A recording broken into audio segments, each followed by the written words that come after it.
നമസ്കാരം. ഭൂമി കുംഭകോണ കേസുമായി ബന്ധപ്പെട്ട് ജാർഖണ്ഡ് മുഖ്യമന്ത്രി ഹേമന്ത് സോറനെ ചോദ്യം ചെയ്യാനുള്ള എൻഫോഴ്സ്മെന്റ് ഡയറക്ടറേറ്റിന്റെ നീക്കത്തിനിടയിൽ നാടകീയ സംഭവങ്ങൾക്കാണ് ദില്ലിയും അതേപോലെ തന്നെ ജാർഖണ്ഡും ഇപ്പോൾ സാക്ഷ്യം വഹിച്ചുകൊണ്ടിരിക്കുന്നത്. കഴിഞ്ഞ 24 മണിക്കൂറുകളായി ഈ ഹേമന്ത് സോറനെ കുറിച്ച് യാതൊരു വിവരവും ഇല്ല എന്നും ഇദ്ദേഹത്തെ കാണാതായി എന്നും ED തന്നെയാണ് അറിയിച്ചിരുന്നത്. നിലവിൽ ഇപ്പോഴിതാ ഹേമന്ത് സോറന്റെ വസതിയുടെ 100 മീറ്റർ പരിധിക്കുള്ളിൽ 144 അഥവാ നിരോധനാജ്ഞ പ്രഖ്യാപിച്ചിരിക്കുകയാണ്. എന്തായാലും റാഞ്ചിയിൽ നിന്നും ദില്ലിയിലേക്ക് സോറൻ യാത്ര ചെയ്ത ചാർട്ടേഡ് വിമാനം ദില്ലി വിമാനത്താവളത്തിൽ പാർക്ക് ചെയ്തതായി അധികൃതർ കണ്ടെത്തിയിട്ടുണ്ട്.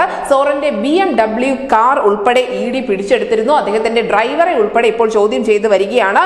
ചില സുപ്രധാന രേഖകളും പണവും ഡ്രൈവറിൽ നിന്നും കണ്ടെത്തിയതായും ചില ദേശീയ മാധ്യമങ്ങൾ റിപ്പോർട്ട് ചെയ്യുന്നുണ്ട്.